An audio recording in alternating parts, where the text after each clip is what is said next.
Welcome back to a new how to implement video. The last one was way too long and it was about yet another American fighter.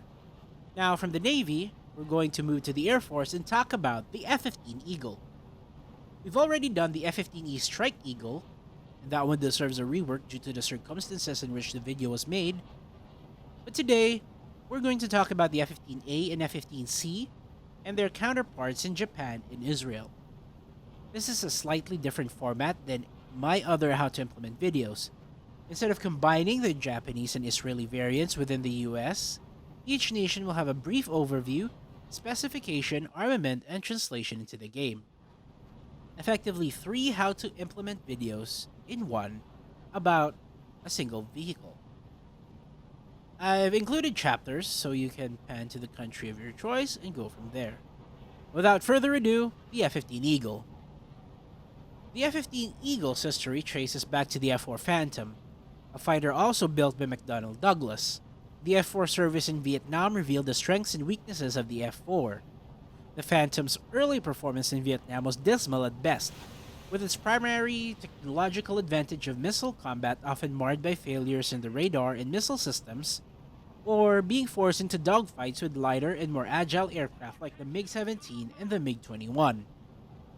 With the arrival of later F-4 Phantom variants like the F-4E and F-4J, the F-4 Phantom performed much better, but nowhere near as good as it had hoped to perform. The United States Air Force was convinced that NATO would need something better if it had to go up with cheaper, lighter, and numerically superior Soviet aircraft in Europe.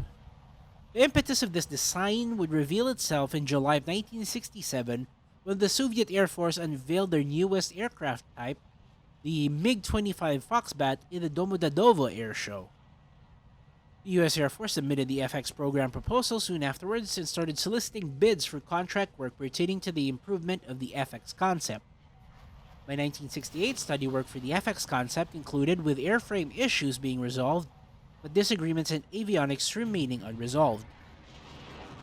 All the while, the US Navy would pull out of the TFX program, or the program that developed the F-111 Aardvark, and started development of the VFX program. The Department of Defense was favoring common equipment, and the FX was in danger of being integrated into the VFX program. As a result, the Air Force changed the requirements of the FX to justify separate development. They also pulled a trick that the VFX program used and skipped prototype airframes and went straight to full-scale development to project an image of fast track and efficiency in the program. Initially, the F-15 was offered the designation F-13 because the Navy had refused over superstitious beliefs and went to the F-14. Similar concerns were raised in the Air Force, and the F-15 was the designation settled upon by the Air Force. At this time, a faction in the Air Force cried foul about the F-15 and offered a different concept called the FXX, which used a simpler radar, only 2 Sidewinder missiles, a 20mm gun, and would have a top speed in the transonic region. And while Boyd and Spray's FXX proposals were slammed by the Air Force because the same properties were found in the F-104 and F-5, and they proved underwhelming in their service in Vietnam. But because the backing of experienced pilots in the Air Force was strong, the FXX concept was looked into for a different fighter program because the F-15 and F-14 were too far in the design process to be sidetracked. The requirements for the F-15 were set out by December of 1968 and comprised of various points agreed upon by the concept development of the FX, such as a target of 1-to-1 thrust-to-weight ratio at combat load, a high fuel capacity, a pulse Doppler radar, and a 360-degree view from the cockpit. McDonnell Douglas Aircraft Division, McDonnell Aircraft or McAir, submitted a 37,500-page submission that totaled 2.5 million man-hours that was selected by the US Air Force. During the design phase, the F-15's requirement of a low wing loading and optimized for dogfights at Mach 0.9. The problem with this was very little data was available for airflow and wing loading on supersonic aircraft because the last time extensive studies were conducted on induced drag on wing surfaces was for the F-86 program. As a result, the F-15's wind tunnel tests totaled 10,200 hours, as opposed to the F-4 Phantom's 4,000 hours. The F-15's engine was one of the few developments that were shared jointly with the Navy. They aimed to have more efficient thrusts and less weight than the TF-30 on the F-111. The development was given to General Electric and Pratt & Whitney, and because Pratt & Whitney had already developed the demonstrator engine in the 1960s with the JTF-16 engine, Pratt & Whitney won the contract, and the F-15's engine was to be designated the F-100 PW-100 and the Navy's the F-401 PW-400. While they shared the same generator section, the two engines were very different from each other. The tests in various Mach numbers and altitudes of the engines caused controversy and almost cost the Air Force the entire program. The Air Force attempted to modify the test parameters for high Mach and high altitude operation despite the aircraft rarely operating at Mach numbers that high and altitudes that high. The decision caused an uproar in Congress, and the program was almost cancelled. The engine passed its unmodified endurance test by October. The weapons and avionics systems of the F-15 were envisioned to be different from convention, the first of which included the cannon. Before the M61A1 was mounted, the F-15 program tested a 25mm gun with caseless ammunition as the intended gun of the F-15. Philco Ford actually won the contract, and the gun was given the designation of GAU-7A. However, cost overruns and logistical concerns led the Air Force to cancel the program and to just use the tried-and-true M61A1 Vulcan cannon. The missiles followed this pattern. In 1970, the development of a new short-range missile, known as the X-AIM-82A, was contracted to General Dynamics, Hughes, and Philco Ford for eventual use on the F-15. However, the traditional and tried-and-true cost overruns led the US to fall back on the AIM-9 Sidewinder and AIM-7 Sparrow despite their poor performance in Vietnam. By 1972, the rising cost of the F-15 development, now at $500 million in 1972 US dollars, or about $5 billion today, the Air Force took out a lot of avionics meant to be on the F-15. The MFD was removed along with the helmet-mounted sight-moving map display and the Tiseo pod. The Tiseo pod was the electrical optical targeting camera mounted on later Block F-4Es on the wing, acting as a guidance camera for the GBU-8 and AGM-65 Maverick. The radar of the F-15 was contracted to Hughes and Westinghouse and was to be an all-in-one X-band pulse Doppler radar that could range airborne targets and be used for CCRP and CCIP bombing. It could also be used as a fire control radar that could track airborne targets and guide AIM-7 Sparrows, detect low-flying targets through look-down and low-altitude tracking, and incorporate it into a heads-up display, and also have a limited capability against ground targets. Hughes won the contract to design and test the radar. The first of the F-15s rolled out in 1972 as the F-15A1MC, 1 being the block number and MC being the designation code for McDonnell Douglas. 20 of these examples would be test aircraft and would have various modifications mounted on them between 1972 and 1974. These generated 38 engineering change proposals, a very low number compared to the 135 ECPs on the F-4. ECPs are changes to various aspects of the aircraft that appear during testing. 36 of these proposals made it onto the first operational F-15, and all 38 finally made it onto the third operational F-15. The F-15 was highly satisfactory during production, setting below the 690,000 production man-hours target by completing 5 F-15s at 466,000 production man-hours.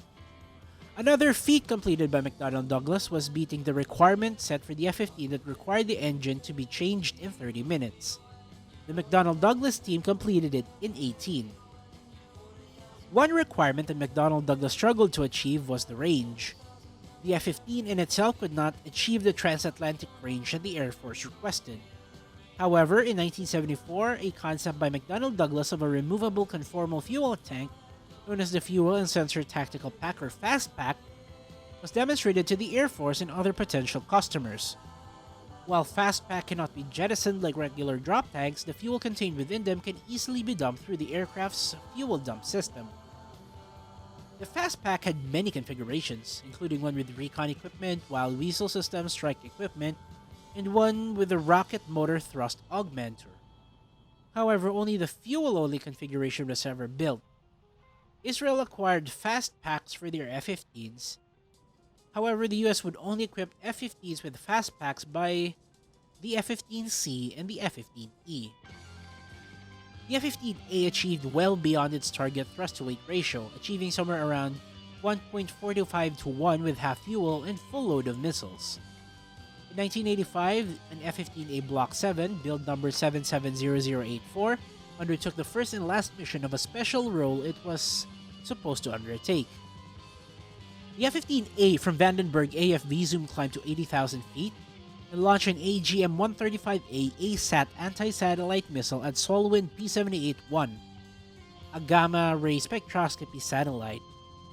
The missile successfully deployed on all two stages and its kill vehicle, destroying the satellite.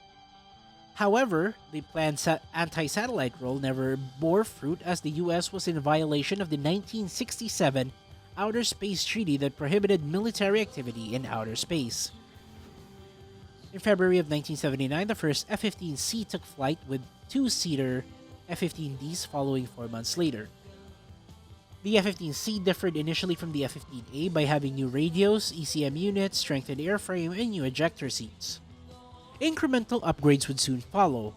Prior to the major MSIP upgrade, the early F-15C's AN/APG-63 radar was given a programmable signal processor.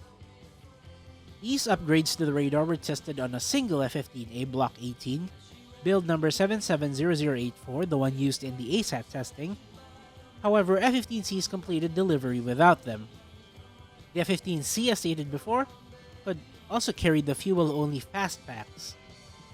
A new overload warning system allowed the plane to maneuver to 9G as opposed to 7.33G in the F-15A. The F-15 MSIP began in 1982 with an MSIP-1 for F-15As and MSIP-2 for F-15Cs. However, the Air Force deemed two programs too expensive and canceled the MSIP-1 for the F-15A. However, F-15As received some upgrades introduced in the MSIP-2, with the exception of the APG-70 radar and conformal fuel tanks. The MSIP-2 provided the F-15C with a new AN/APG-70 radar, a multifunction display, a new and upgraded AN/LQ-135 ECM, AN/ALE-45 chaff and flare dispensers, AN/ALR-56 CRWR, and AN/ALQ-128 warning system.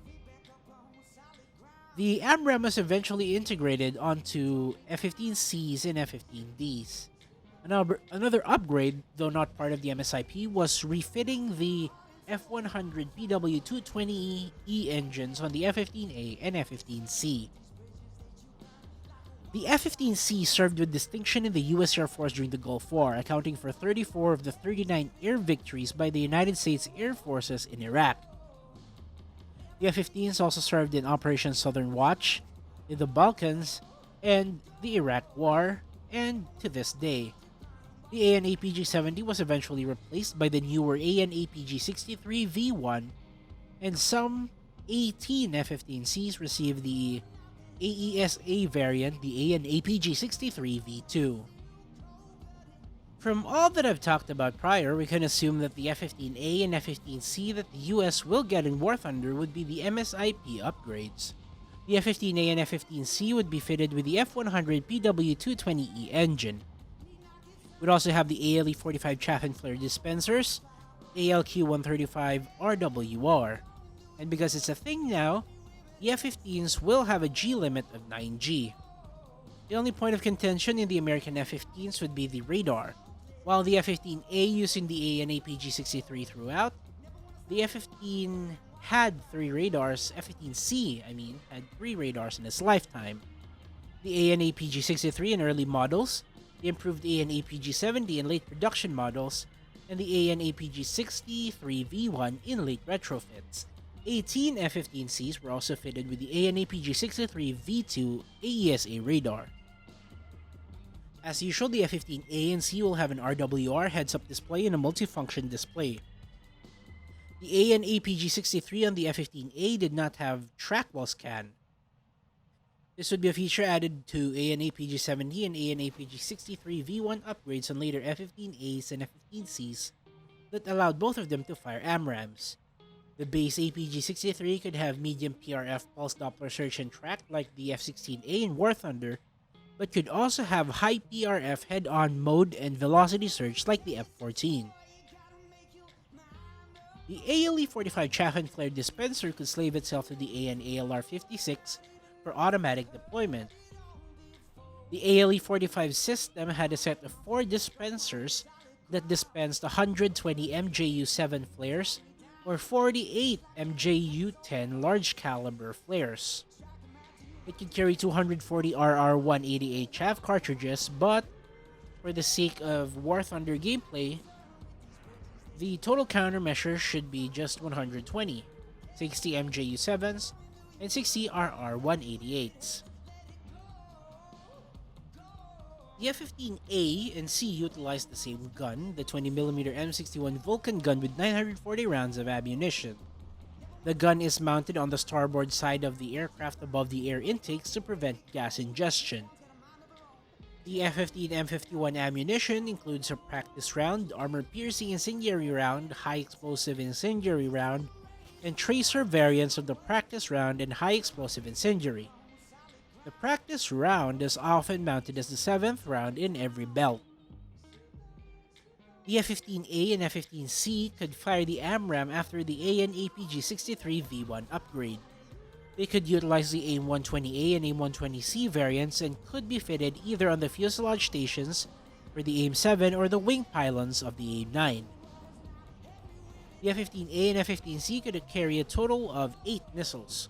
4 AIM-9s of the AIM-9J, AIM-9P, AIM-9L, AIM-9M variant, and 4 AIM-7 Sparrows of the AIM-7F or AIM-7M variant, and the AIM-120 AMRAAM in the M120A and AIM-120C variant. The outboard wing stations are often not used and weren't cleared to carry any stores and were eventually deleted by the F-15E. However, there are pictures of the occasional ECM pod or AGM-88 HARM being mounted. The US Air Force F-15A and Cs did not carry bombs or rockets.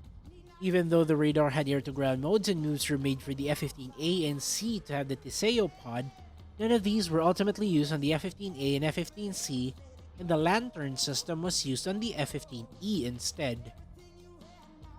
In the US-3, the F-15A and C should sit after the F-4E, the pertinent fact that it is a McDonnell Douglas Air Force fighter.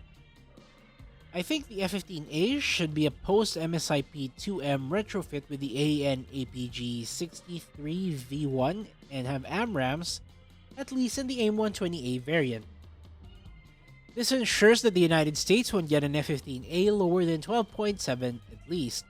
Because even without the AMRAAM, the Sparrows and AIM-9s on top of the F-15's acceleration and dogfight capability will absolutely shift the top-tier meta to the US once again. The F-15C can probably wait and come with the C variant AMRAAMs and AIM-9Ms. Japan expressed interest in the F-15 in 1975 during the evaluations of the F-15 at Edwards Air Force Base. The F-15 was the emergent victor among 13 candidates for Japan's newest fighter. In 1977, Japan and the United States struck a deal for the sale of 187 F-15Js and F-15DJs as well as licensed production by Mitsubishi in Japan. Similar to the F-4EJ Phantoms procurement, 2 initial F-15Js and 12 F-15DJs were produced in St. Louis under the program Peace Eagle, and the rest were produced in Japan under license. The F-15J was similar to the F-15C except it didn't have the nuclear delivery systems and ECMs the US F-15 had. Instead, the F-15J and DJ had the JALQ-8 ECM system, which was comparable to the ALQ-135 and the JAPR-4 RWR. The radar was the AN APG-63 with programmable signal processor. The F-15J and DJ were collaborations between Mitsubishi, which made the fuselage, Fuji Heavy Industries doing the landing bay doors, Kawasaki for the wing and tail assemblies, Sumitomo building the landing gears, and Ishikawajima Harima Heavy Industries doing the engines. Shinmeiwa produces the drop tanks, and Nippon manufactures the pylons and missile rails. The Japanese F-15 underwent upgrades in the 90s and 2000s that upgraded the initial radar to the AN APG-63 V1, the engines to the 220E, and the weaponry being upgraded to fire the AAM-3, which was a short-range infrared missile that succeeded the AIM-9L in Japanese service, the AAM-4, an indigenously designed active radar homing missile similar and comparable to the AMRAAM-C, and the AAM-5, a short-range infrared missile supported by a helmet-mounted device. This upgrade is sometimes referred to as the F-15J Kai, referencing the F-4EJ Kai Phantom II upgrades, but often this iteration of the F-15J is just referred to as the F-15J without the Kai. Recently, the F-15J was approved for a major upgrade called the F-15 JSI or the F-15 Japanese Super Interceptor. This replaces the AN APG-63 V1 with the AN APG-82 V1 AESA radar, advanced mission computers, and the AN ALQ-239 digital electronic warfare systems. Around 90 F-15Js are upgraded to the F-15 JSI standard.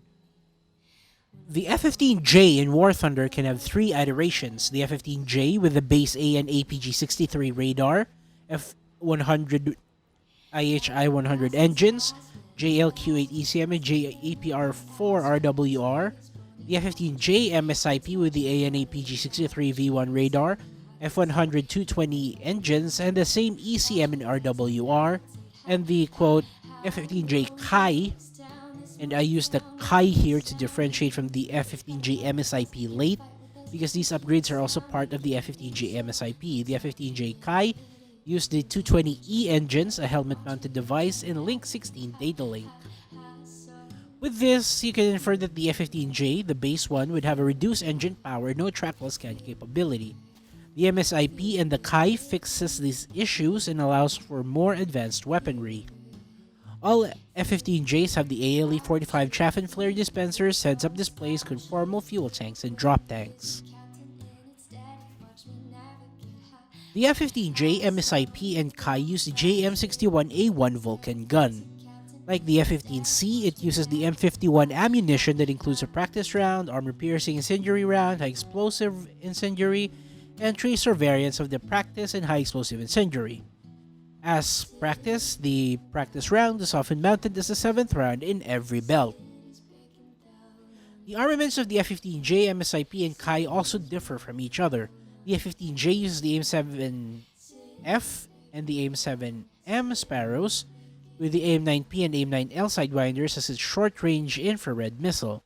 The F-15J MSIP introduces the AAM-3 and the AIM-7P Sparrows. The F-15J Kai is the ultimate variant, introducing the AAM-4 and AAM-5. The AAM-3's performance is not known but is said to be vastly superior to the AIM-9L that it replaces. The AAM-4 is a Japanese counterpart to the AMRAAM and is comparable to the range and performance to the AIM-120C. The AAM-4B is too much of an ass because AESA radar in aircraft is already crazy. Imagine putting it on missiles. The AAM-5 is an imaging infrared homing short-range missile. It's similar to the ASRAAM, IRIS-T, Python 5, and the AIM-9X, and you can assume it is super maneuverable, approaching 50G in turn overload, and the imaging IR is near impossible to spoof with flares and has a second strike capability if the missile misses. The F-15J also possesses light strike capability by being able to mount 500-pound Mark 82 bombs. The F-15J base would go after the F-4EJ Kai in the Japanese tree. Don't worry, the F-1 line should be populated by the F-2 at some point. The F-15J base could be at 12.3 with just AIM-9Ls and AIM-7Fs. The F-15J MSIP could go at 12.7 or 13.0 with the AAM-3 and AIM-7M. and the F-15J Kai can go at 13.7 with the AAM-4 and AAM-5. Maybe even 14.0 because the AAM-4 and AAM-5 have no business hanging around missiles from the 90s. The Israeli Air Force's F-15 acquisition dates back to the immediate aftermath of the Six-Day War, where the IAF enjoyed a certain air superiority against the Soviet aircraft. The Arab nations started acquiring better air defenses from the Soviets, and by the start of the 1969 War of Attrition, the integrated air defense system of the Egyptians scored 5 F-4 kills and damaged 2 more. While still vastly less than Egyptian losses, which were around 109, the effectivity of the integrated air defense system made Israelis wary of anti-air sites in Egypt.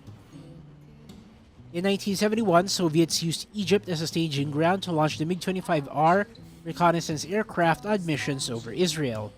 The Israeli Air Force dispatched F-4Es to intercept the MiG-25R, but were hopelessly unable to keep up, already compounding to the alarm that the West had received with the debut of the MiG-25 in the Domodedovo Air Show 4 years prior. The Israeli Air Force required an interceptor that was vastly superior to the F-4E, but none were available at the time. Israel commenced studies into improving the F-4E's thrust with a technology known as precompressor cooling to maximize its rate of climb at top speed. The United States, also finding solutions to the MiG-25 problem, contracted General Dynamics to develop this PCC Phantom, now dubbed the F-4X. The F-4X included bolt-on water tanks on the redesigned intakes, which had 2,500 gallons of water and pumping equipment. The F-4X was expected to reach a top speed of Mach 3.2 and cruise at Mach 2.4. However, the F-4X program was cancelled in the United States, as they were already focusing their funding on the FX program, and even when Israel funded the program on their end and donated one F-4E for mock-up work, they deemed it too expensive and canceled the project. Now, the problem for Israel was acquiring the interceptor to keep up with the MiG-25. They stuck to the F-4X program because there was a snowball's chance in hell that they could get in on an early F-15 purchase, considering that they got their F-4E some 8 years after it entered service in the United States. So, their time frame for acquiring the F-15 would be somewhere in the mid-1980s. They could not turn to the French as their arms embargo remained in effect. They could also not turn into their indigenous designs because these still required foreign parts, and even if they could skirt around the French embargo or the Americans' ever-changing foreign policy, it would also take 10 years to develop a replacement for the Ra'am-B. Fun fact, the Ra'am-A was the working name for the IAI Nishar during its early stages, and the Ra'am-B became the Kefir. In 1972, the Israeli delegation to the US was presented the F-15 and the F-14 for their next fighter. On the 4th of October 1973, the IDF headquarters discussed the future fighter procurement and what progress had been made. 2 days later, Syria and Egypt attacked Israel, starting the Yom Kippur War. This event was a horrible way of a blessing in disguise for the IAF, as this would speed up their new fighter program by 8 years. The IDF-AF still proved superior to the Arabs, but nowhere close to Six-Day War levels. The IDF-AF had a 10-to-1 kill-to-loss ratio in 1967, with the Arabs losing 452 aircraft to 46 IDF losses. In 1973, it was 433 Arab losses to 109 IDF losses.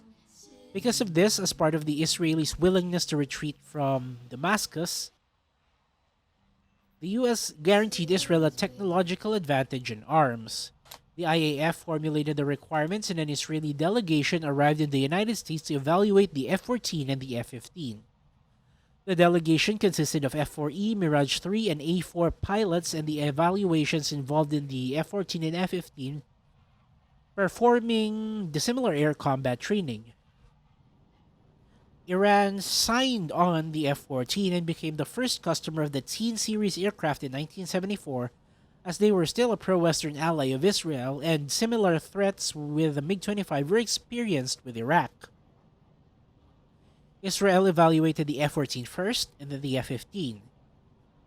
The Israelis chose the F-15 simply because the F-14 lost to the A-4 Skyhawk when they ran Top Gun-like dogfights against each other. The Israelis considered within visual range combat over beyond visual range potential, which the F-14 struggled in. The F-15 was superior in a dogfight and had much potential for improvement.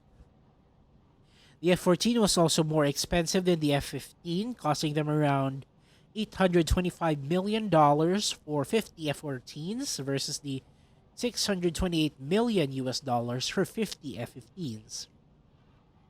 A misunderstanding with the Ford administration cut the deal to half the number of F-15s for the same price. A beleaguered Israeli government accepted the deal just to get some next-generation fighters delivered immediately. The need of the Israelis to acquire the F-15 was so dire that they reluctantly agreed to accept refurbished FSD aircraft just to get deliveries completed faster. Israel accepted a deal that would get them 4 refurbished FSD F-15s by late 1976, followed by 19 F-15As and 2 F-15Bs from 1977 onwards. McDonnell Douglas was given $15 million by the U.S. Department of Defense to cover the refurbishment.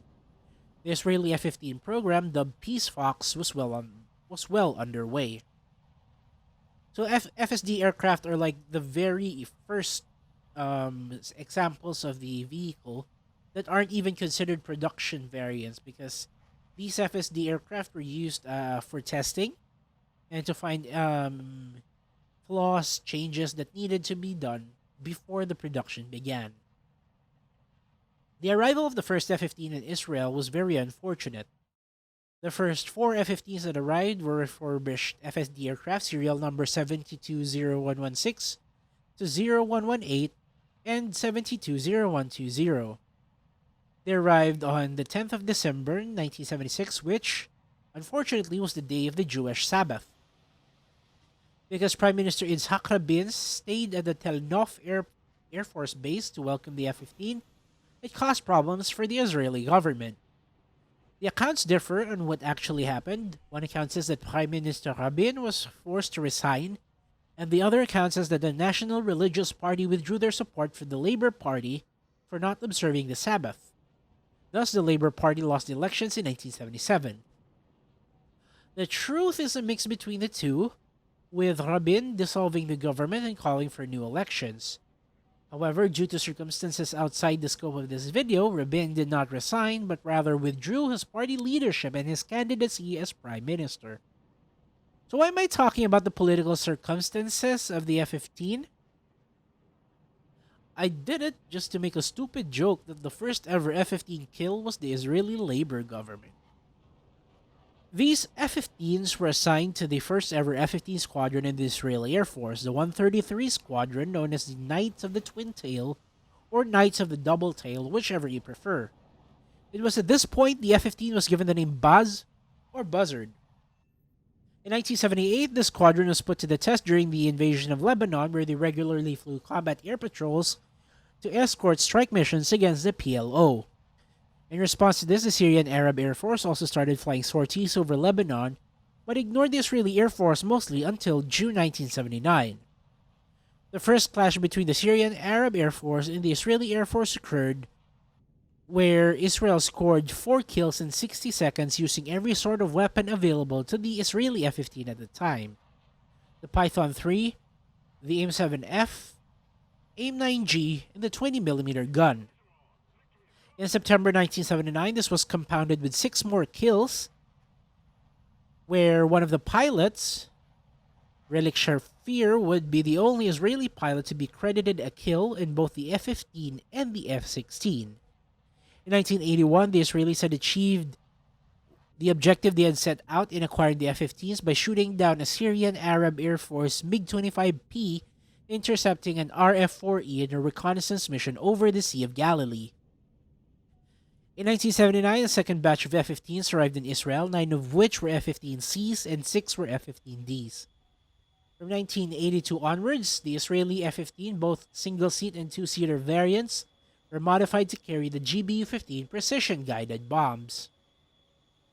They performed strikes as far as Tunisia on Operation Wooden Leg with the help from the newly supplied Boeing 707 tankers of the Israeli Air Force. Peace Fox 3 included more F-15Cs and F-15Ds, and Peace Fox 4, which commenced shortly before the Gulf War, Israel finally received 5 MSIP F-15Cs. But because the F-15C orders were made way after the airframe had ceased production in the United States, Israel's Peace Fox 3 and Peace Fox 4 F-15Cs had F-15E airframes. By Peace Fox 4, which covered the delivery of more excess defense Article F-15As, the Israeli Air Force set out to make every F-15 the IAF had compatible with the Python missile in both the Python 3 and Python 4 variants, the newly developed Pop-Eye air-to-surface missile, and the GBU-15. This included compatibility with the Elbit helmet-mounted device. The most comprehensive upgrade program for the F-15 Baz aircraft came after the purchase of F-15I Raams. The Baz Avionics Upgrade, or AUP, was the culmination of both the MSIP and Baz 2000 upgrades considered by the IAF in the 1980s. Upgrade work started in 1998 on all F-15 Baz aircraft in IAF service except the first 4 FSD aircraft. Cockpits were upgraded to the F-15I standard, with analog displays being replaced by glass cockpit with MFDs, a hands-on throttle and stick setup, GPS and data link, and, per Israeli tradition, air conditioning. Radar upgrades include the addition of the AN APG-63V1 and AMRAAM capability. Today, the F-15 Baz received a few more incremental upgrades such as the Python 5, an improved HMD, JDAM capability, and now it allows it to keep up with the Raam and the F-16 Sufas in Israeli service. There are 3 F-15 variants for Israel to consider. There's the initial F-15A Baz from the Peace Fox 1 and Peace Fox 2 programs. These were pre-MSIP F-15s with the F100 PW100 engine, basic AN/APG-63 radar, ALE-45 chaff and flare dispensers, and they were the first to receive the upgrade, and the 7.33G limiter. It had the ALQ-128RWR and ALQ-135 ECM suite. The second variant would be the F-15C Baz of Peace Fox 3 and Peace Fox 4. It's mostly the same as above, but it integrates the Elbit-HMD and GBU-15 capability. By being MSIP-15Cs, the engines were also upgraded to the 220E, and the radar upgraded to the AN/APG-70. Okay, let's quick note for a bit. I know that the F-15C sometimes is called the Akev by some sources, but my primary source on Israeli F-15, Shlomo Aloni, does not distinguish from the F-15A and F-15C and refers to them both as the Baz. The final variant would be the F-15 Baz AUP with the AN/APG-70 radar, MFD, SPS 3000 active and passive system, HOTAS, and new chaff and flare dispensers and additional hardpoints. The post-AUP upgrades can also be considered, such as a new HMD, JDAM capability, and new displays, but for now, the AUP is probably good enough. The ideal variant to use for the Baz is the F-15C to maximize CFD compatibility. Because both F-15A and F-15Cs receive the same upgrades, but because the F-15A has an airframe that can't accept CFDs, the F-15C can accept CFDs. All F-15 variants in the Israeli Air Force use the 20mm M61 gun with 940 rounds. It uses the M51 ammunition that uses a practice round, armor-piercing incendiary round, high-explosive incendiary round, the tracer variants of the practice round, and high-explosive incendiary. The practice round is often mounted as a 7th round in every belt. Israeli F-15s were the first to fit Python 3 missiles in operational sorties in 1979. It's interesting to consider that the F-15s were using the vastly superior Python 3 missiles in conjunction with the AIM-9G missiles. For the purposes of this game, however, the F-15A can use the AIM-9G as a stock missile than the Python 3. The F-15C Baz, as stated above, can use the AIM-9G as stock missiles with AIM-9L, Python 3 and Python 4 as its top missiles in conjunction with the Elbit-HMD. The Baz AUP will no longer use the AIM-9G, but will use the Python 3 as a stock missile and have the Python 4 and 5 as its top missiles.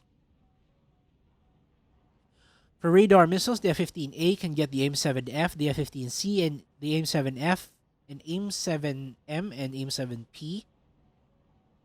The Buzz can get the AIM-7M, AIM-7P, and the AIM-120C AMRAAM. The F-15A had only 2,000-pound and 500-pound bombs. The F-15C added the GBU-15 and the Popeye missile, and the Buzz AUP had all of them, including JDAM capability.